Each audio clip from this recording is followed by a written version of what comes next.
Good morning, students. Welcome to physical education class of class 11th. Today we are going to discuss the last portion of unit 6, physical activity and leadership. So the last topic of the last part, we have to just discuss about the different types of adventure sports and what are its objectives and what are the safety measures to be taken. So only a small portion is left over there to be completed, and the rest part we have already done with the first two videos. So let's discuss what are the objectives of adventure sports. So that creates thrill, excitement and fun. So adventure sports are meant to be mainly for thrill, excitement and fun. Second one, that we get those who would be taking part or participating in adventure sports, they will get an exposure to nature. So they will come to know more about nature. Then next one, self-assessment. While we will be taking part, we will come to know about our positive as well as negative side. So it will be a reason for us to self-evaluate. So we would be understanding that what are our strengths and what are our weakness. So it is considered to be a self-assessment time for us to participate in this one. The next one, decision-making power. So while we would be taking part of this adventure sports, because they are considered to be, or they are called as dangerous sports too, or even extreme sports. In two ways, usually these adventure sports are nicknamed or even called by other people.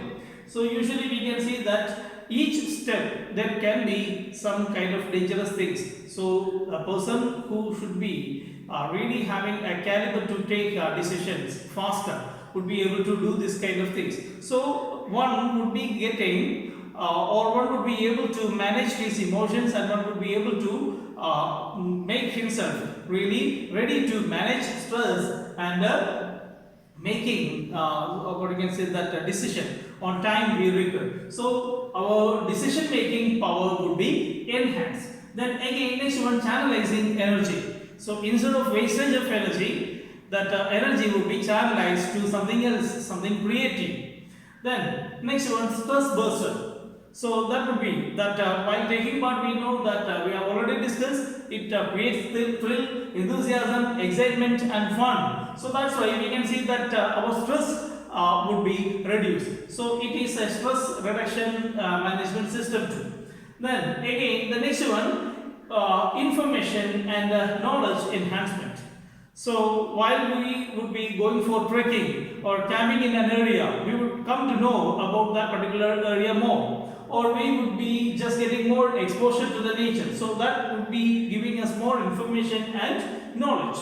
Then again, positive attitude. So every time we have already discussed that the decision making power. While we were discussing about decision making power, every step there can be some dangerous things. So by the time, so we cannot always making ourselves in a stress condition. So instead of being stressed or even negative, we can be positive. That means something hopeful is going to happen. Something positive is going to happen. This is the thing that drives each and every particular person who would be doing this activity. So positive attitude would be created with the help of this adventure sports. Then again, building concentration. So we need utmost concentration while we do this sort of activities, otherwise it can be dangerous. So it would be creating or it would be building concentration. And again, spirit of teamship or even friendship. So when we would be taking part of this adventurous activities, we know that we need to work in a team. So teamwork matters, or teamwork enhances, or a person would be able to adjust in a team. Then again, creative learning. So we would be learning or we would be knowing something from each and every step we make. And now let's see the different types of adventure sports. So we can see that there are 5 major types are given. The other items would be coming under this one. We can see that mountaineering, then water sports, winter sports, wildlife safari and air sports. Then when we just go with the different things, so we have to just go with only 7 of these items to be studied, or 7 names are to be really familiar with us. So that's why I have written only this 7 names. First one, rock climbing, then second one, trekking, and third one, river rafting, and fourth one, mountaineering, then fifth one, surfing, then sixth one, paragliding, then seventh one is camping. So when we take the case of rock climbing, it is actually based on the strength, endurance as well as flexibility of the person. So when we would be taking the case, we can see that we have to reach into the summit, and till we would be reaching there, we can see that we have to just take proper precautions.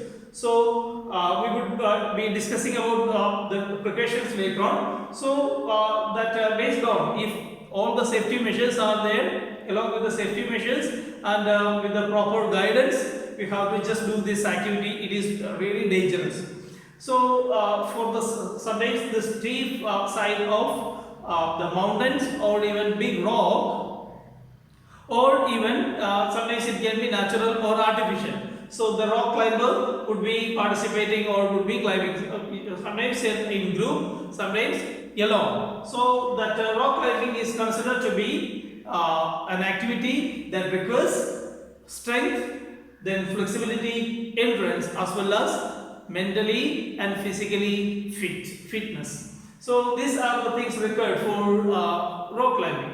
Then next one, trekking. It increases willpower, then courage, confidence and fitness. It can be considered as common for all these cases. We can see that it enhances willpower, courage, trekking, fitness. There are 4 kinds of trekking over there: easy, moderate, then mild, and even extreme. So when we would be taking the case of all these 4 levels, we can see that easy level is done with usually with children, and extreme would be done only with the experts.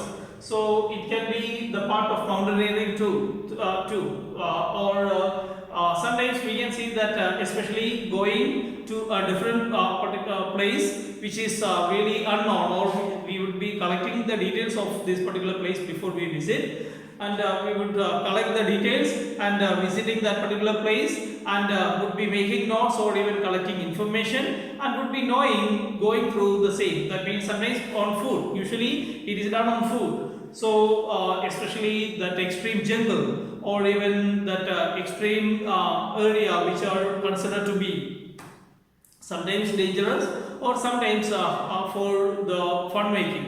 So trekking is considered to be the part that would enhance us to create willpower and courage. Then next one, river rafting.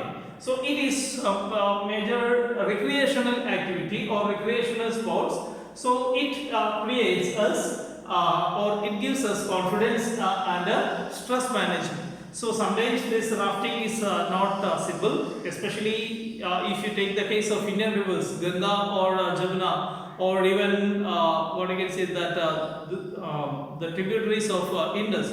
If we would be just going or coming through the upper course of this water streaming, by the time we can see that it can be really dangerous. If it is starting from Gangotri or something like that, this kind of area, you can see that they are consist of rocky parts or rocky region, so it can be really dangerous too. So but then too we can see that it is really fun as well as enjoyment if proper measures are taken. Then next one, mountaineering.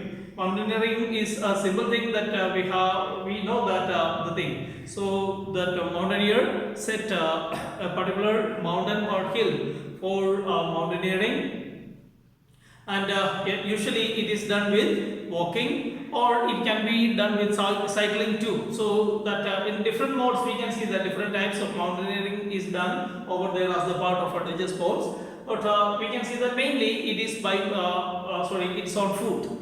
Then next one, surfing. So there are 2 types, standing up or even lying surfing. So that stand up surfer needs more balance over there, that's all. But for the lying surfing can be done with the person who is not able to just balance much. So usually we can see that it is done by that standard surfing is done by the experts.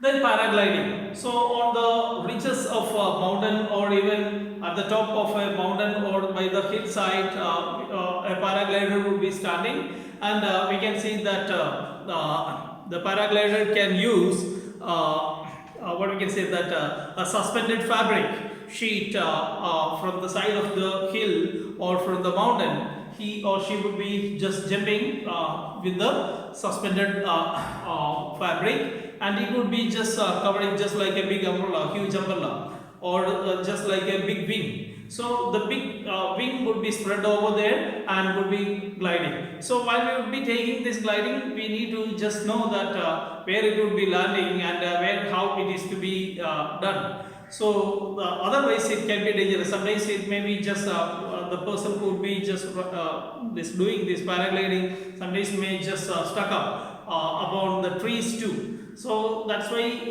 the person should know that how it is to be landed and how it is to be taken care. So before that we know that we need to take proper precaution, especially proper knowledge about the weather as well as suitability of climate and suitability of this landing area. All these things are to be considered.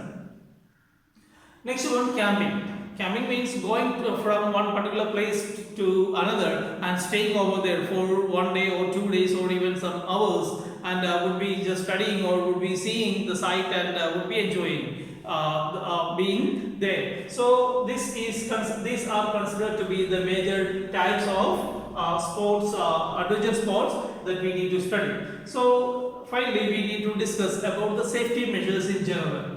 Then we can see that first one should be really mentally as well as physically fit before we take part in any of this activity. Adventure sports, I told you that it is really dangerous or it is really extreme. It is called as extreme sports in that sense.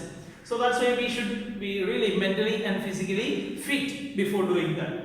And second one, prepare a plan according to the weather. So that means a proper plan should be there. So if the paragliding is done, by the time if there is some warning that whether if there is any climatic condition change over there or even whether warning would be there, so better be abstain from the same. So that means according to the good weather we can just do the activity, or even if you would be just going to that safari. So when we would be taking the case of wildlife safari or even otherwise safari on desert, so the person who does not know any direction of desert would be really tangled over there. So that's why the person should know that which direction he should do his trekking and where he has to camp, where water facility would be availed, or what are the things required over there. All these things are to be known well, and before that he has to just plan accordingly. So proper plan should be there before we conduct or before we take part in adventurous sports. Then again, a safety kit should be there. According to the sport or adventure sport we select, we should keep the safety kit with us. Then proper knowledge of technique. So suppose proper knowledge of technique means suppose a person who is doing paragliding, he should know that how this the suspended this fabric should be just spread over there, how the wings are to be controlled and how to take the turns and how to direct the sail. So without knowing all these things, one cannot do this kind of activity. So the proper technique should be known over there, otherwise it is really uneasy. Suppose a person who is taking part mountaineering, so where he has to just take rest. So if he would be taking 300 feet or even 500 feet or even 1000 feet, 2000 feet, 3000 feet rock climbing, so by the time he should know that where he has to just rest over there and where he has to take, that means proper length should be there or proper what you can say that food is to be taken on time. Otherwise we know that it would be getting, the body would be getting really tired, because we need high strength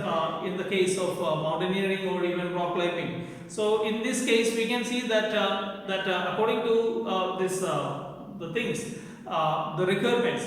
We need to know that what are the techniques required for doing this adventure sports. Then fifth one, we can see that it is careful and efficient supervision. A person who knows that how to do this one, a guide or a supervisor should be with this activities. When we would be doing or taking part in this kind of adventure sports, better we need to get a person who is really experienced. Then sixth one, hydrate in hot weather. So that means keeping water or with us and drinking. Suppose if you would be just going for a safari, or if you would be just going for desert safari. So in that case, we without water, that means it is really uneasy for us to survive. So in such cases, we need to keep food as well as that water, that is hydrate in hot weather, as well as keep sufficient food items required, especially lightweight, as well as giving us the quick energy. Then on removing fatigue. Then again, seventh one, aware of surroundings. A person who is doing paragliding or even trekking should know that where he is going and how he has to just do his camping, and what is the time usually consumed for moving from one particular place to another. That means from one camp to another, or even one particular stay from one particular stay to another. So all these things are to be planned and should be aware of surroundings too. And as the last one, first aid kit should be with the person who will be taking part of this adventurous sports. So these are the things to be taken care while we do adventurous sports. So this is the end of the lesson. Thank you for watching. Have a good day. Be safe and sound at home. Stay at home. Thank you. May good God bless you.